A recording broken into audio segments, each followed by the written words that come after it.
Pinag-uusapan ngayon sa social media ang di umano ay freedom of speech or masasabi ba na ang pagsasalita ng daw ay isang bagay na pagsasabi ng fake news? Yan ang pinag-usapan kamakailan lamang sa social media kung saan nag-viral nga sa social media ang journalist na si Chrisette Chu.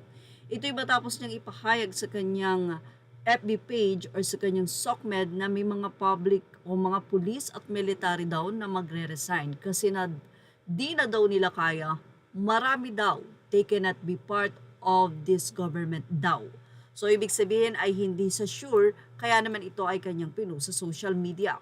Ito ang pinag-usapan ng kongresista o mga kongresista sa nasabi nga pong pagpupulong. Medyo nag-focus nga lang ang Congress sa nasabi nga pong first paragraph ng journalist na si Chris Chu.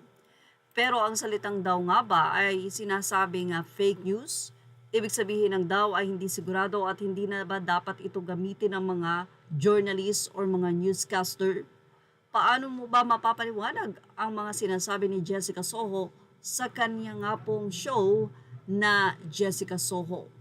Well, mula kay Jean Castañeda, iginiit ng pro-Duterte blogger na si Chris Chu na naaayon sa journalism standards ang kanyang mga post sa social media. Kabilang na ang mass police resignation post matapos ang pag-aresto ng ICC sa dating Pangulong Duterte.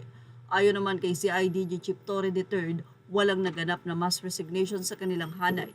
Ayon kay Chu, opinion lang ito dahil ginamit niya ang salitang daw sa kanyang mga posts. Agree ba kayo na pasok sa journalism standard ang pagpupost ni Chris Chu sa social media?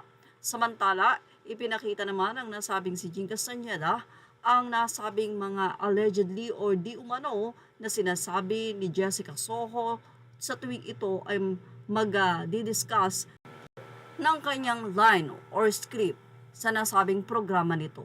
Samantala, maiba naman tayo, ito namang si SOJ Remulla ay nagsalita hinggil sa batas ng East Timor.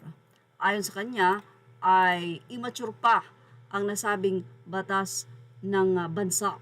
Kaya naman ilang mga netizen ang hindi natuwa sa sinabing ito ng SOJ. Sa ilang mga netizen, bugok, pagmamahal sa bayan at kapwa-tao, yun wala ka nun. Because there is no working judicial system here as pronounced by the bright DOJ Secretary, and it would be a travesty of justice if Timor-Leste would extradite Congressman Teves. It is just like feeding him to the wolves. Timor-Leste may be a young and immature state, but it has a very good grasp of what justice is all about, knowing fully well that the son of the Secretary of Justice here was acquitted for illegal possession of cash. Sa ipa ng ilang netizen, inosente pa ang Timor-Leste, di pa marunong mangidnap. Lalo mo lang ginagalit ang Timor-Leste, hahaha, mas lalong di ibibigay sa inyo ang kasayahan nyo. Premature daw ang justice system, butata kayo? Ano? Sila may bayag sa sistema nila Sa Pinas, immature yata ang justice system kaya naging province ng The Hague.